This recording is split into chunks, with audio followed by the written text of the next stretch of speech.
Joshua chapter 3. Then Joshua rose early in the morning, and they set out from Acacia Grove and came to the Jordan, he and all the children of Israel, and lodged there before they crossed over. So it was, after 3 days, that the officers went through the camp, and they commanded the people, saying, When you see the ark of the covenant of the Lord your God, and the priest, the Levites, bearing it, then you shall set out from your place and go after it. Yet there shall be a space between you and it, about 2,000 cubits by measure. Do not come near it, that you may know the way by which you must go, for you have not passed this way before. And Joshua said to the people, Sanctify yourselves, for tomorrow the Lord will do wonders among you.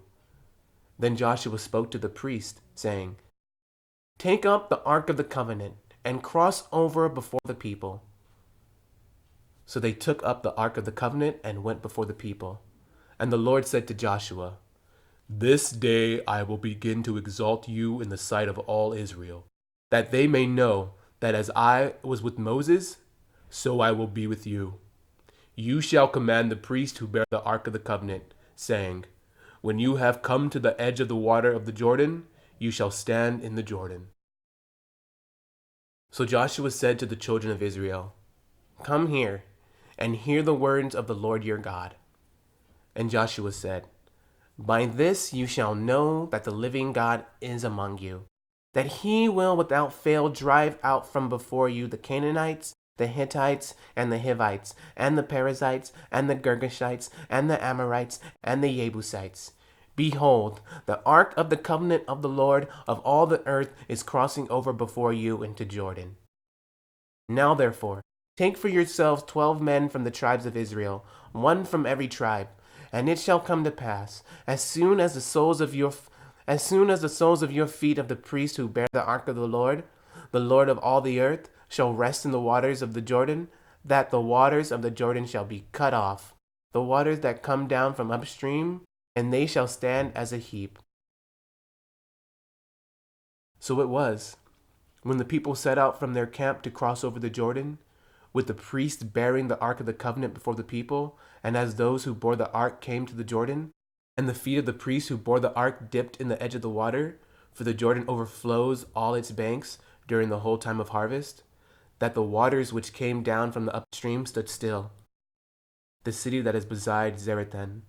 So the waters that went down into the sea of Arabah, the salt sea, failed, and were cut off, and the people crossed over opposite Jericho.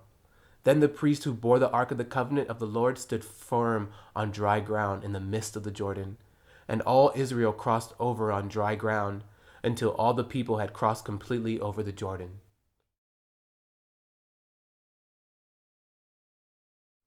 Joshua chapter 4. And it came to pass, when all the people had completely crossed over the Jordan, that the Lord spoke to Joshua, saying, Take for yourselves 12 men from the people, one man from every tribe, and command them, saying, Take for yourselves 12 stones from here, out of the midst of the Jordan, from the place where the priest's feet stood firm. You shall carry them over with you and leave them in the lodging place where you lodge tonight. Then Joshua called the 12 men whom he had appointed from the children of Israel, one man from every tribe. And Joshua said to them, Cross over before the ark of the Lord your God into the midst of the Jordan, and each one of you take up a stone on his shoulder, according to the number of the tribes of the children of Israel, that this may be a sign among you when your children ask in time to come, saying, What do these stones mean to you? Then you shall answer them that the waters of the Jordans were cut off before the ark of the covenant of the Lord. When it crossed over the Jordan, the waters of the Jordan were cut off, and these stones shall be for a memorial to the children of Israel forever. And the children of Israel did so, just as Joshua commanded, and took up 12 stones from the midst of the Jordan, as the Lord had spoken to Joshua, according to the number of the tribes of the children of Israel, and carried them over with them to the place where they lodged, and laid them down there.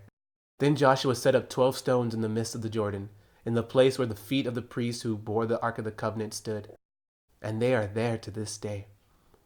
So the priests who bore the ark stood in the midst of the Jordan until everything was finished that the Lord had commanded Joshua to speak to the people, according to all that Moses had commanded Joshua. And the people hurried and crossed over. Then it came to pass, when all the people had completely crossed over, that the ark of the Lord and the priests crossed over in the presence of the people. And the men of Reuben, the men of Gad, and half the tribe of Manasseh crossed over armed before the children of Israel, as Moses had spoken to them. About 40,000 prepared for war crossed over before the Lord for battle, to the plains of Jericho. On that day the Lord exalted Joshua in the sight of all Israel, and they feared him, as they had feared Moses, all the days of his life. Then the Lord spoke to Joshua, saying, Command the priests who bear the ark of the testimony to come up from the Jordan. Joshua therefore commanded the priest, saying, Come up from the Jordan. And it came to pass, when the priests who bore the ark of the covenant of the Lord had come from the midst of the Jordan, and the soles of the priests' feet touched the dry land, that the waters of the Jordan returned to their place and overflowed all its banks as before. Now the people came up from the Jordan on the 10th day of the first month, and they camped in Gilgal on the east border of Jericho. And those 12 stones which they took out of the Jordan, Joshua set up in Gilgal. Then he spoke to the children of Israel, saying, When your children ask their fathers in time to come, saying, What are these stones? Then you shall let your children know, saying, Israel crossed over this Jordan on dry land. For the Lord your God dried up the waters of the Jordan before you until you had crossed over, as the Lord your God did to the Red Sea, which he dried up before us until we had crossed over, that all the peoples of the earth may know the hand of the Lord, that it is mighty, that you may fear the Lord your God forever.